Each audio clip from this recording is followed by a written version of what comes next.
Bonjour, moi c'est Decino Fabio. Actuellement, je suis agent administratif à l'hôpital de la Timone à Marseille et je travaille dans le service de l'ophtalmologie consultation. Je vais vous montrer dans un premier temps le service et après je vais vous parler de mon parcours de service civique. Donc là, on est au bâtiment 1 ophtalmologie à la Timone. C'est un bâtiment en pavillon extérieur et je vais vous montrer comment il est composé.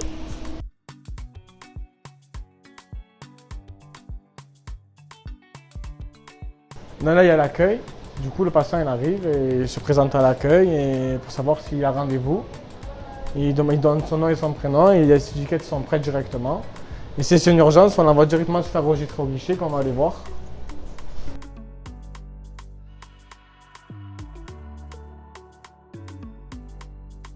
Donc là, c'est le guichet où on enregistre les patients pour l'ophtalmologie. Donc il y a 2 guichets, d'accord. Les patients font la queue et après on est prêt à tour de rôle et on leur demande si c'est une urgence ou si c'est une consultation, mais s'il n'y a pas d'hospitalisation. Après dans le couloir il y a plusieurs box, les patients ils attendent, d'accord. Et ils sont appelés à tour de rôle selon l'ordre d'arrivage pour plusieurs types d'examens.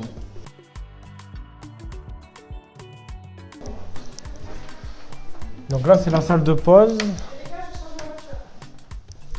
Donc voilà, on se réunit là. C'est notre moment à nous parce que quand on est en service, on n'a pas le temps de se parler. On ne se rend pas compte, mais on se met là 30 minutes dans la journée et on parle tout sauf du travail.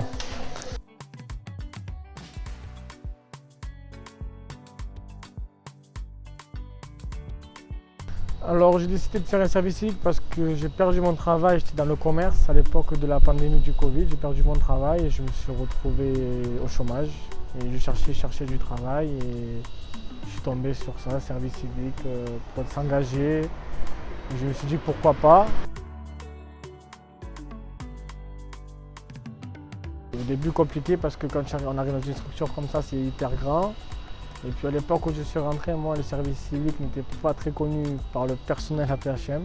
Et je pense qu'aujourd'hui il n'est pas très connu aussi. Donc quand on arrive comme ça, qu'on est jeune, ils nous disent mais qui tu es, d'où tu viens. Avec le temps, je me suis très bien intégré.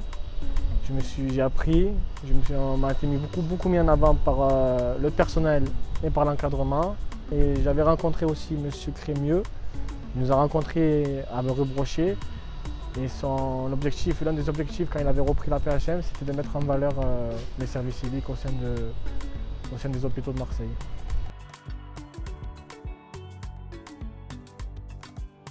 Mais avec M. Lassan, c'est passé direct parce que c'est une personne qui est très pédagogue, qui a les pieds sur terre.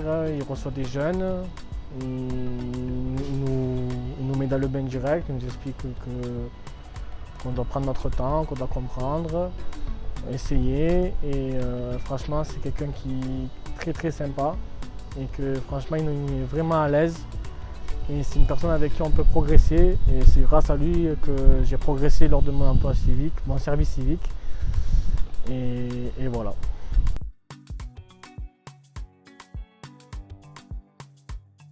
De s'intégrer à une structure aussi grande, c'est exceptionnel parce que s'il n'y aurait pas eu ça, je ne pense pas que je serais là aujourd'hui. Ça m'a permis d'intégrer cette structure de la PHM et professionnellement,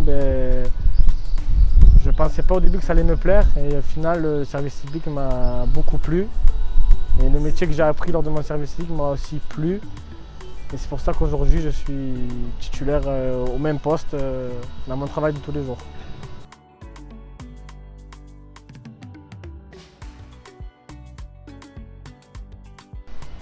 Ils ont tort parce que quand on est jeune, qu'on est dans une situation où on n'a plus de travail, où on a arrêté les études, où on se cherche, c'est une passe où on peut se consacrer à une mission, rencontrer des gens, rencontrer des personnes, évoluer, trouver des contacts, se prouver à soi-même qu'on est là pour quelque chose. Et franchement, c'est très intéressant dans le plan psychologique, dans le plan professionnel. Et franchement, c'est quelque chose qui doit être mis en valeur. Moi, je suis en situation de handicap et mon handicap, on n'en a pas du tout parlé lors de mon service civique, juste pour les papiers administratifs, mais sinon, mon handicap, il n'a pas été vu. Il ne m'a même pas demandé si j'en avais un. Non, non, il faut foncer. En plus, je crois qu'avec grâce à la situation de handicap, l'admission au service civique est prolongée jusqu'à 30 ans, je crois. Et du coup, franchement, il faut foncer et ça permettrait aux gens qui ont des barrières psychologiques, que je comprends, que j'en avais moi aussi, mais il faut pas se les mettre et il faut foncer parce que les personnes qui s'occupent de ce processus ne prennent pas en compte la situation de handicap. Ils prennent la personne en elle-même, pardon.